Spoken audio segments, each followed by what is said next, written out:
अस्सलाम वालेकुम जी। आप देख रहे हैं हालात। मैं हूं नौशेरवान और मेरे साथ मौजूद हैं सीनियर सहाफ़ी सईद चौधरी साहब। सर कैसे हैं? अल्हम्दुलिल्लाह फर्स्ट क्लास। सर जहां बात कल ख़त्म हुई थी वहां से शुरू करते हैं। वो मैं आपसे पूछना ये चाह रहा था कि क्या अदालत में पेश होने के लिए कोई ड्रेस कोड होता है, क्योंकि अच्छा, वो आप डीसी और लाहौर वाला मामले की हाँ, वजह से। डीसी लाहौर थे मुदस्सर रियाज मलक। वे ये पीर के रोज़ पेश हुए थे अदालत में। हाँ जी। तो वहाँ को थोड़ा सा हो गया था कि इन्होंने को ड्रेस पहना होता है ऐसा कि कोट लाल सा था, ना वो मैरून था ना लाल था। हाँ। और जो शलवार कमीज थी वो ना ग्रीन थी ना ब्लू थी, अजीब सा था। और जूता भी जो पेशाब की, यानी अदालत में जब पेश होने का ना अदालत का एक डेकोरम होता है। अदालत में पेश होने का एक तरीका होता है। आज भी वो केस था। हाँ जी। आज ये पैंट शर्ट पहन के पैंट कोट पहन के आए होते, अदालत ने उनकी तारीफ की है, दिलजोई भी की है उनकी।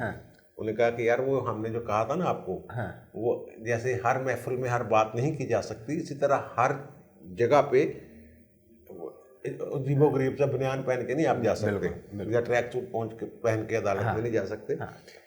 ये तो अब इसको ज़्यादा हटा दिया उन्होंने, लोगों ने कुछ डीसी वाले मामले को। इसमें खबर जो अच्छी खबर ये है कि हेलमेट पे पाबंदी थी ना, हेलमेट के बगैर पेट्रोल पंप पे जाएंगे तो पेट्रोल नहीं देंगे। वो डीसी ने आर्डर जारी किया हुआ था हाई कोर्ट के हुक्म पे। जस्टिस अली अकबर कुरैशी साहब थे, उन्होंने बगैर किसी कानून के कह दिया जे नोटिस कर दो, नोटिफिकेशन कर दो, नोटिफिकेशन हो गया। अब वो आज कलअदम कर दिया। मिस्टर जस्टिस मंसूर मलिक साहब थे, मिस्टर जस्टिस मंसूर अली शाह साहब थे और अमीनुद्दीन खान थे मिस्टर जस्टिस। तो उन्होंने पिछली दफ़ा भी उन्होंने इसकी खिंचाई की थी ना, फिर बुलाया था उनको चीफ सेक्रेटरी को, और फिर SNGAD ने एक नोटिफिकेशन भी जारी किया कि अदालतों में पेश होने के लिए यार ये ड्रेस कोड है। तो आप पेंट कोट, नेकटाई, बटन शटन खुले ना हो, और अगर शलवार कमीज पहननी है तो ऊपर वेस्ट कोट और मुनासिब जूता। तो ये कुछ दिन पहले लाहौर हाई कोर्ट में एक पुलिस अफसर पेश हुए थे। तो उन्होंने आस्तीन ने जैसे ऐसे नहीं फोल्ड कर लेते, चढ़ाई हुई थी जैसे पुलिस वालों को होता है, तो उसकी भी थोड़ी सी खिंचाई हुई थी। अदालत ने कहा था कि यार आप लड़ने हैं यहाँ, तो फिर उसने फटाफट कर ली क्योंकि बटन खुले होते हैं। जिस दौर में हम रिपोर्टिंग करते थे ना, उस दौर की मैं बात बता रहा हूँ कि अदालत में जब बैठते हैं ना लोग, हाई कोर्ट और या सुप्रीम कोर्ट में टांग पे टांग नहीं रख सकते। अच्छा। खास तौर पे जो पहली रो में लोग बैठे होते हैं ना, हरकारा बकायदा उनको ऐसे करके कहते कि टांग लीजिए करने। और सीनियर वकील जब कभी किसी सीनियर वकील को, अब तो नए लड़के हैं वो उनको शायद पता भी नहीं, हरकारे भी डरते हैं, बदतमीजी भी होते रहते हैं वकील। तो सीनियर मैं कभी हमेशा उनको ऐसे मुअद्दब बैठे देखा है। जज की नज़र हो या ना हो, जब वो कमरा अदालत में दाखिल होते हैं ना सीनियर्स, तो वो बो करते हैं झुक के ऐसे। कुछ जरूरी नहीं कि जज देख रहा हो, ठीक है ना। और ये भी नहीं करते कि किसी को उठा के बैठ जाए। जब अदालत चले वो खड़े रहते हैं सीनियर्स। ये जो ड्रेस कोड की बात है अदालत में पेश होने की, वो जस्टिस मियां अला नवाज थे, chief justice Lahore high court के। वो रिटायरमेंट के बाद सुप्रीम कोर्ट में पेश हुए। तो उन्होंने, ये तो डीसी है ना, मैं हाई कोर्ट के साबिक चीफ जस्टिस की बात कर रहा हूँ, पेश हुए। तो उन्होंने ब्लैक की बजाय, ब्लैक कोट की बजाय जो कोट पहना हुआ था वो डार्क ब्लू नहीं होता, देखने में वो नेवी ब्लू, देखने में वो थोड़ा सा ब्लैक ही लगता है, लेकिन जब लाइट पड़ती है तो पता चल जाता है भाई ये वो पहना हुआ था। तो उन्होंने, अदालत ने, सुप्रीम कोर्ट ने कहा नहीं भाई वकालत करें काला कोट। उन्होंने कहा ये ब्लैक ही लगता है। उन्होंने कहा लगता है तो नहीं ना। और फिर जब मिस्टर जस्टिस मलिक मोहम्मद कयूम साहब जो हैं वो जुआ इंक्वायरी कर रहे थे क्रिकेट की, तो ये सारे क्रिकेट पेश होते थे। उन दिनों बड़ा नाम था जवेद मियां दाद का। तो ये मैंने अपनी आंखों से देखा है कि जवेद मियां दाद साहब पेश हुए हैं अदालत में, और चिंगम जैसे खिलाड़ी खाते हैं, बिल्कुल ठीक है ना, मुंह हिला रहे थे।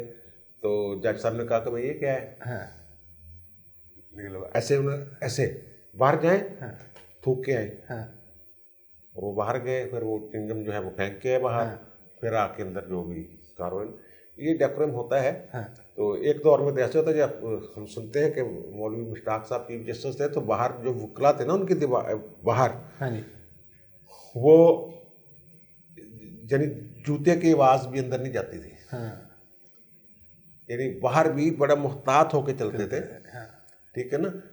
तो इस तरह के वो मामला होते हैं, लेकिन वो आज उन्होंने दिलजोई की, एक बच्चे कोई बात नहीं दिल पे ना लेना। हाँ तो ये भी कोई तरीका तो नहीं ना होता बिल्कुल। कि खुले गिरबान के साथ और ये, और उसकी जो पीछे बेल्ट होती है पेशाबी चप्पल की, ठीक है ना, आपके वज़ीर आज़म बड़े शौक से पहनते हैं। हाँ वो भी कोई ऐसा माकूल नहीं है तरीक़ाकार जो उनका भी है। वो ट्रैक सूट में भी मीटिंग ले लेते हैं, बिल्कुल।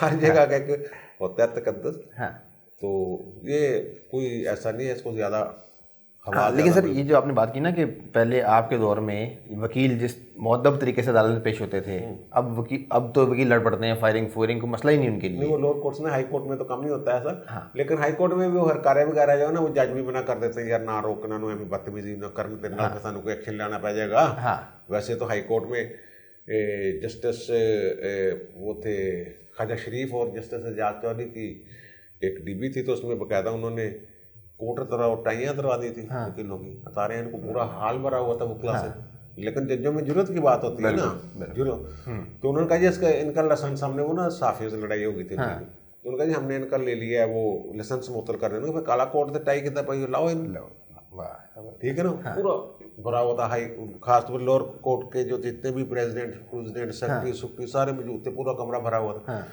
लड़ाई का बड़ा खतरा था, लेकिन जजों ने कहा लाओ ही थे। वाह ज़बरदस्त। ऐसे ऐसे होने चाहिए ठोकने वाले जज जो बजा के रखें काम। ठीक हो गया सर। दूसरा मामला ये है कि आज मरीम नवाज शरीफ की हदायत पे खोखर बरादरान के घर गई। हाँ, वो गिराए थे, हाई कोर्ट ने वो कर दिया था, उन्होंने कहा जी निकलो बाहर, स्टे ऑर्डर के बावजूद। तो स्टे ऑर्डर के बावजूद तो सके था, और उनका पहले वो अपने केस को उसने उठाओ नहीं कैसे। हाँ, क्या कहा तो आज उन्होंने मीडिया से गुफ्तगू करते हुए अजमत सईद शेख पे बड़े सवाल और उठा दिए हैं। यार अजमत सईद शेख साहब को उन्होंने बना दिया ना, उसका कमीशन, हाँ जी, इंक्वायरी कमीशन मुकर कर दिया। यकरुक नहीं एक ही बंदा करेगा, पहले टीम थी। हाँ। वो हमने कहा था ना, वो उन्होंने कहा कि अब पहले निकाह तो लेते बच्चे को बच दो, तो वो उनका मतलब मेरा ख्याल यही था कि बच्चे तो होने कोई नहीं, ठीक है ना, यानी कि मैं कर लेंगे। उसमें जो कानून है ना कमीशन का, उसमें TOR जो होते हैं ना, यानी टर्म्स ऑफ रेफरेंस, कौन से मामला हैं जिनको देखना है, वो हुकूमत ने जारी करने थे, वो भी बड़े मुद्दा से हैं। ठीक है, उसमें भी बात कर लेते हैं। पहले जो उन्होंने अजमत सईद साहब के बारे में फरमाया है कि जनाब ये JIT बनाई इन्होंने, और फिर व्हाट्सएप पे मैसेज यार जो थे ना प्रोसिक्यूटर जनरल वकास कदीर डार उन दिनों, उन्होंने मुझे कई बातें बताई थी कि अदलिया जो है ना इस मामलात में, पनामा वाले में, एहतसाब अदालत में भी कोई मुदाखलत कर रही थी, और ख़ास तौर पे हदैबिया पेपर मिल वाले मामले में अब भी एक जज हैं सुप्रीम कोर्ट के, उनका उन्होंने मुझे नाम लेके बताया था। अच्छा, तो अब भी वो जज हैं। अच्छा, अजमत सईद साहब की बात नहीं, मौजूदा जज, ठीक है ना, नाम मैं नहीं पूछूंगा आपसे। उन्होंने ये कहा जनाब कि तुम केस नहीं लड़ने आਉਂदा, ये है वो है, बड़ी बिस्ती की। ठीक है, तो ये बातें तो हैं ऐसी। अब अजमत सईद साहब जो हैं ये उन लाहौर हाई कोर्ट के 4 जजों में शामिल हैं जिन्होंने असर के टाइम अपना रोज़ा तोड़ लिया था। अच्छा, वो था ना जब जस्टिस इफ्तिखार मोहम्मद चौधरी को फारिग किया, फिर तहरीक चली, फिर PCO आ गया, PCO के तहत ये इनको हल्फ नहीं दिया गया, फिर जरदारी की हुकूमत आ गई। जब जरदारी की हुकूमत आई है तो फिर उन्होंने एक कोशिश की है आखिरी दिनों में 2009 में कि ये जो PCO के तहत फारिग किए कि जज है ना, ये किसी तरीके से हल्फ उठा लें, इनकी नई अपॉइंटमेंट हो जाए, लेकिन इनकी पुरानी सर्विस कंटिन्यू कर दी जाए। उस वक्त डोगर साहब ही चीफ जस्टिस थे, और इनका दोबारा नोटिफिकेशन हुआ था। लाहौर हाई कोर्ट के जो 4 जज थे ना जिन्होंने दोबारा हल्फ लिया था, उनमें शेख अजमत सईद साहब थे, साकिब निसार साहब थे, और आसिफ सईद खोसा साहब थे, ठीक है ना, पूरा ग्रुप था एक। और बाकी जो है वो बाद में फिर बहाल हुए, ये हफ्ता 10 दिन पहले हो गए थे। तो उस वक्त भी जो सुप्रीम कोर्ट के जजेस, एक जज से इन्होंने पूछा था रमदे साहब से कि यार कर लीजिए, वो खोसा साहब बड़े काले पे हुए सी, तो रमदे साहब ने कहा कर लो भाई, करना है तो, लेकिन वो फिर ना नापसंदीदा ही रहे उसके इफ्तिखार मोहम्मद चौधरी की नज़रों में, इसलिए वो साकिब निसार को चीफ जस्टिस ने लाहौर हाई कोर्ट का बनाया था उन्होंने ना। तो ये सारा वो जो TORs हैं उन पे थोड़ी सी मैं बात कर रहा हूँ। उसमें जनाब उन्होंने जो थी ना ब्राडशीट को जो पैसे दिए, बिल्कुल, और जो उसमें गड़बड़ें हुई हैं, हाँ जी, उसके अलावा जो ब्रॉडशीट की लिस्ट दी थी ना, ये आपने पता करना है। हाँ उसकी इंक्वायरी भी इसको दे दी है। इससे साफ बदनीति ज़ाहिर हो रही है हुकूमत की, ठीक है ना। अब देखें, उन्होंने कह दिया जनाब वो ब्रॉडशीट नहीं ढूंढ सकी थी जो इनके जरदारी के स्विस अकाउंट्स के हवाले से। हाँ जी। तो वो तो मामला ख़त्म हो गया था, सुप्रीम कोर्ट ने सू मोटो लिया होता, फिर उसके नतीजे में वो ख़त नहीं लिख रहे थे। तो फिर वो गिलानी साहब, यूसुफ रज़ा गिलानी साहब को तो इन्हें अदालत में सजा भी हुई। फिर उसमें अदालत ने खुद एक ज़बानो बयान है, एक लेटर लिखवाया खुद की, ये लेटर लिख दें यार, चलो ठीक है ना। वो लेटर, वो तो काम ख़त्म हो गया। फिर हदेबिया पेपर मिल के इनके जनाब इन्होंने ब्लैक वो टीटीज जाली और ये और वो काजी फैमिली फ्लांटिंग, इस तरह का मामला है।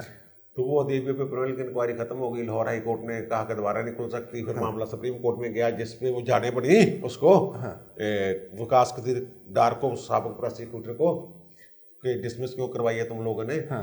और वो 3 रुकनी बेंच था जिसमें जस्टिस काजी फायज सब भी शामिल थे। तो वो डिसमिस हो चुके हैं, वो क्लोज चैप्टर दोबारा। और जो महल का चक्कर चला रहे हैं ये सरे महल का, तो वो कहते हैं जनाब 1 करोड़ पाउंड उसकी कीमत है, यानी कि 2.25 अरब पाकिस्तानी रुपए। तो वो तो बेनजीर ने कहते हैं भाई जिसका है अगर साडा ते तुसी ले लो। फिर 2004-5 में एक बयान शाह जरदारी के खाते में डाल के आया कि वो कहते नहीं तो साडा ही है। लेकिन बाद में फिर वो कहीं दब दूब गई। 2014 में उसकी नीलामी की खबरें आ रही थी कि शायद वो नीलाम हो रहा है, वो कुछ अनकम्प्लीट भी है, इस तरह का है। वो जो सिरे मालक है ना, ये कहते हैं हम तहकीकात करेंगे, ये वो बरतानिया ने इन्हें नेड़े नहीं आने देना, इन्होंने लिखा। बरतानिया में ऐसे नहीं इंक्वायरियाँ शुरू हो जाती हैं। पहले शो करना पड़ता है कि ये ब्लैक मनी, खासतौर पर मंशियात वगैरह की रकम से ये बनाया गया है। मुझे याद है कि जब बड़ी खींचातानी चल रही थी नून लीग में और पीपल्स पार्टी में, दुश्मनी की हद तक उतरे हुए थे, उन्होंने ये बेनजीर की हुकूमत में मियाँ शरीफ को पकड़ के ले गई थी FIA, बिल्कुल डाले में डाल के। हाँ जी। उस वक्त एक दुश्मनी का माहौल था। इसके बाद फिर उन्होंने जरदारी को रगड़ा लगाने के लिए ना, एक मेरा ख्याल है बलोच डैडी उसका नाम था बंदे का, तो उसको इन्होंने पकड़ लिया और उसके मुंह से लगवाया कि जनाब मैं मंशियात का कारोबार करता हूँ जरदारी साहब के कहने पे। उस FIR की बुनियाद पे उस वक्त के अटार्नी जनरल थे चौधरी मोहम्मद फारूक, उन्होंने मुझे खुद बताया बाद में कि भाई साहब ये FIR इसलिए दर्ज हुई है कि इस FIR की बुनियाद पे हम बरतानवी हुकूमत के पास जाएंगे कि ये देखें जनाब मंशियात का कारोबार करते हैं ये, और उस पैसे से ये माल खरीदा गया, हमें इंक्वायरी करने दें। वो भी नहीं हो सका था। बाद में फिर वो जस्टिस मौलवी अनवार अलग थे लाहौर हाई कोर्ट के, मेरे दिन में तो वही नाम आ रहा है, उन्होंने फिर बरीशरी किया था, वो केस ख़त्म किया था जरदारी साहब के। तो ये बंद अगर दरीचे खोलना चाहते हैं, उससे बू के भपके भी निकल सकते हैं और खुशबू के तो चांस कम ही है। तो ये मज़ीद मतनाज़ा कर रहे हैं उस मामले को। पहले ही एक बंदा मतनाज़ा हो गया है, उसकी शख्सियत पे मामला है ना थोड़े से। बिल्कुल। और टाइम ज़ाया करेंगे। और एक जो बात दिलचस्प है, कल हम बात कर रहे थे फरदौस आशिक अवान की। ये वैसे अजीब ही मैंने देखा है मामला कि यूं ही कोई अपोजिशन का बंदा आता है ना, ये पता नहीं टीवी के सामने बैठे होते हैं या क्या होता है, फौरन ये कोई ना कोई इनका आज भी उधर कलसूम बात करो, उधर जंप किया आपकी दोस्त फरदौस आशिक अवान ने। लेकिन फरदौस आशिक अवान के साथ जो आपके चौहान साहब है ना, फयाज चौहान, उन्हें चंगी की थी जब ये उनको, आपको पता है ना अलहमरा में फयाज चौहान साहब जब कभी सकाफत के वजीर थे ना, बिल्कुल, फिर तो वो वापस ले दें जब नरकस वगैरह के बारे में कोई मारी थी। तो इन्होंने ना अलहमरा में एक दफ्तर फर्निश करवाया था बड़ा जबरदस्त।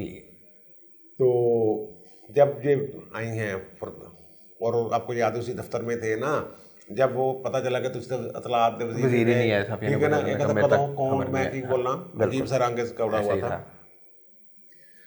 तो फरदौस आशिक अवान ने बड़ी कोशिश की कि वो दफ्तर मुझे मिल जाए, लेकिन वो दिया नहीं उसने, कब्जा रखा जब तक ये ख्याल अहमद कास्तरो नहीं सकाफत के वजीर बन गए उस वक्त तक वो उन्होंने अपने काबू में रखा है। हाँ।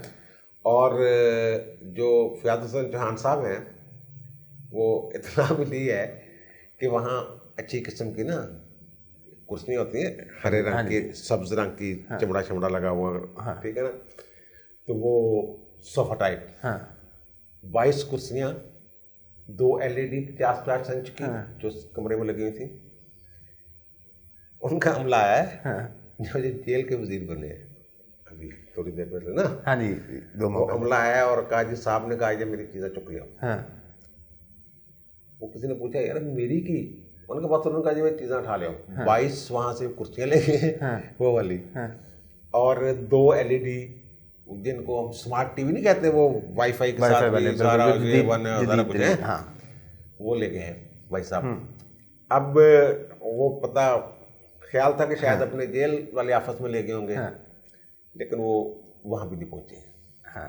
तो शायद कर ले गए होंगे, बल्कि इनका दफ्तर है एक प्राइवेट गार्डन टाउन में, अच्छा, बरकत मार्केट, दूसरे फ्लोर पे, वो भाई के साथ मिलकर प्रॉपर्टी का भी दाशा लगाते हैं ना, काम शाम, उतने ले गए हूँ। यकीनन ये वैसी जगह ना, ये चौहान साहब को खुद पता करना चाहिए कि उनके नाम पे हमला ही ना कहीं इधर उधर कर गया हो।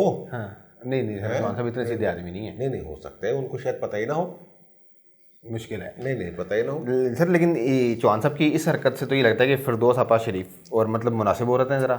यार फिरदौस आपा जो है ना, ये है रही हैं वफाक में। हाँ जी, यही बिल्कुल। तो अब इन्हीं का दौर था। हाँ। ये वहाँ थी उस वक्त, तो पता नहीं इनकी बात किसी ने बताई है या क्या, लेकिन वो पक्की बात है कि पैमरा से ना, अब फिरदौस आपा ही सही बता सकती हैं कि क्या हुआ था कि 2 ना आईफोन एप्पल वाले, अच्छा, सेम अद्धा खाता है, ठीक है ना, वो 2 फोन मंगवाए गए कि डब्बा पैक चाहिए, और रसीदा भी दो नाल, ठीक है ना, वो जिस दुकान से लिए उसकी रसीद भी लेना, ताकि वो सही एक्टिव हो फोन, कोई मसला ना हो उसमें, मसला ना हो। तो बाद में पता चला है कि वो ड्राइवर साहब आए हैं और वो उस दुकान पे वापस कर गए और पैसे पेमेंट ले ली। मुझे नहीं पता यार, मैं जो बात करूँ वापस कर गए तो पेमेंट ही ले गए उन्हें ना। ठीक है, बिल्कुल। और दुकान वाले ने फिर उनको बताया कि जनाब जो आपने कल फोन लिए थे वो बंदा आके वापस कर गया। तो उनके रख ला यार, कोई नहीं, बस ठीक है। लेकिन उसकी तस्वीरें ना किसी बन गई थी। ये सारे ऐसे ही हैं यार, आपके दोस्त हैं। अब वो सर पता नहीं वो फिरदौस आपा का ड्राइवर था या किसी और का था, लेकिन वो कोई वफाक में खतून ही थी जिनके बारे में ये कहा। लेकिन सर कोई वजीर इतना मासूम नहीं होता कि उसका ड्राइवर उसको बताए बगैर या उसके इल्म में लाए बगैर कोई कार्रवाई डाल दे। चलें, बहरहाल ठीक है सर। एक सवाल मैंने आपसे आगे करना, लेकिन उससे पहले एक अहम मसला ये है कि आज PTI की पार्लिमानी पार्टी का इजलास था। अंदर भी लड़ाई हुई, बाहर भी लड़ाई होगी। यार अंदर जो लड़ाई हुई है ना, वो तो हुई है उसकी नूर आलम साहब वगैरह पीपल्स पार्टी से आए हुए हैं ना, बिल्कुल। उन्होंने पहले भी 3-4 दफा कहा भाई जैसे की मुंह दिखाइए जाके अवाम को। राजा रियाज साहब ने भी कोई कहा, जहांगीर तरीन के बंदे हैं ना वो, पे हाथ रखे, जहांगीर तरीन के बंदे हैं ना वो, बिल्कुल उन्हीं के कहने पर उनको लाए थे। और जहांगीर तरीन साहब का अलावा वो आपको पता ही है कि वो कहते हैं आए जी इनको सेनेट के इलेक्शन हार जाएंगे आप। और नूर आलम साहब ने वो दूसरी नहीं डाली है कि जनाब आप कर क्या रहे हैं, महंगाई, ठीक है ना। और अंदर भी लड़ाई है, बाहर फिर वो शिबली फराज साहब और आपके शहबाज गिल साहब की हो गई। अब देखें ना, यही बात मैं कर रहा हूँ, शहबाज गिल साहब जो हैं, ये चौहान जो है ना फारग हुआ था, इंडिया के एक टीवी में चैनल चले गया था, पता नहीं क्या करना, तुम्हें किसी बात का पता है ना ये वो। तो रात वो उन्होंने फौजी भाई ने कहा कि यार क्या ये हमारा तर्जमान कब से हो गया, फारग करें इसको। इसी तरह शहबाज गिल साहब का भी मुझे ना थोड़ा सा लग रहा है खतरा, लेकिन वो असल में वो बाहर निकले तो साफियों को ब्रीफिंग देनी शुरू हो गया, ज़बानी कलामी। शिबली फराज में ये क्या करोगे, मैं सवाल बात कर रहा हूँ उनसे, उनका वो मैं कादल ही रखा है, मैंने काल ही रखा है उन्होंने, वजीर मैं आया चला, फिर मैंने प्रेस कॉन्फ्रेंस कर। तो इस तरह के बस यार, ये मैं आपको क्या कहूँ कि ये बड़े लोग हैं। अच्छा, वो इन्वर्टेड कॉमर्स में बड़े, मुझे नहीं जो मर्जी कह लें, बड़े लोग हैं। ठीक है सर। दूसरा एक बड़ी अफवाहें चल रही हैं सोशल मीडिया पे 2 तरह की। एक अफवाह ये है कि जो जस्टिस जावेद इकबाल हैं इनको बतौर चेयरमैन नैब एक्सटेंशन मिलने वाली है, और उधर ही दूसरी अफवाह ये है कि जो जस्टिस अजमत सईद शेख हैं ये अगले चेयरमैन नैब आ रहे हैं। यार जो कह रहे हैं ना कि इसको बना देंगे, एक्सटेंशन मिल जाएगी, हाँ जी, ये जो हुकूमत के बेचारे हैं ना वो लोग हाँ जो ऐसी अफवाहें फैला रहे हैं, हाँ उन्होंने अब्बा भी इन्हें एक्सटेंशन नहीं दे सकता, ठीक है, क्योंकि कानून में लिखा हुआ है, तरमीम होगी हुई है हाँ कि 4 साल के लिए होगा, हाँ नॉन एक्सटेंडेबल, उसमें तस्वीर नहीं हो सकती भाई, ठीक है, एक दफ़ा ही बनना है। पहले होता था एक्सटेंड हो जाता था दोबारा भी, एक दफ़ा ही बनना उसमें बस। और ये 8 अक्टूबर 2017 को आए थे और 7 अक्टूबर 2021 को इसी साल घर जाना है। और जहाँ तक अजमत सईद साहब की बात है, हुकूमत की हो सकता है ख्वाहिश हो, लेकिन वो भी एक बहुत मुश्किल काम है, क्योंकि उसमें भी तरमीम होगी आइन का, वो आइनी वो जो नैब ऑर्डिनेंस है उसका सेक्शन 6B है, वो जो कहता है कि सदर तैनाती करेगा, तकर्रर करेगा चेयरमैन नैब का, लेकिन वो कंसल्टेशन करेगा वज़ीर आज़म से, यानी जो कौमी असम्बली में लीडर ऑफ हाउस और लीडर ऑफ अपोजिशन, दोनों बराबर इख्तियार हैं। अपोजिशन मान जाएगी इस पे, अपोजिशन का लीडर कौन है? मियां शहबाज शरीफ। कैसे मानेंगे वो? मरीम ने बता वो हमें यार ये बोंगियां मारे हैं, को आज खबर छपी थी जनाब, ये कह रहे हैं कि हम वो शो ऑफ हैंड के लिए असम्बली में जाएं, तरमीम करने जा रहे हैं। अल्लाह दे बंदे 228 बंदे चाहिए ने, थोड़े को 172 बड़ी मुश्किल पूरे हो रहे हैं, तो कितों तरमीम कर लोगे? तो उन्होंने तहरीक अदम एतमाद ने नींदरा उठाई हैं। ठीक है, अच्छा आखिरी बात ये कि सर हमारे एक सब्सक्राइबर हैं फरहान पठान साहब, उन्होंने आपसे पूछा, उन्होंने कहा क्या हमारा कोई सदर है, अगर है तो कहाँ है? यार हमारे एक व्यूअर है रिजवान नज़ीर साहब, 3-4 दिन से वो नजर नहीं आ रहे, वो लिखते थे फर्स्ट व्यूअर है, तो 3-4 दिन चल रहा है सर, बल्कि वो आपकी बातों को बड़ी तवज्जो से सुनते हैं और वो साथ टाइम लिखते हैं कि चोर साहब आपने 6 मिनट 2 सेकंड पे ये बात की। पता क्या, अगर ये हमारा ख्याल रखते हैं, प्यार करते हैं, तो हम भी तो यार इनसे प्यार करते हैं। बिल्कुल। और जो आपके दोस्त पठान साहब ने कहा है कि सदर कितने नजर हो, तो इख्तियार ही कोई नहीं।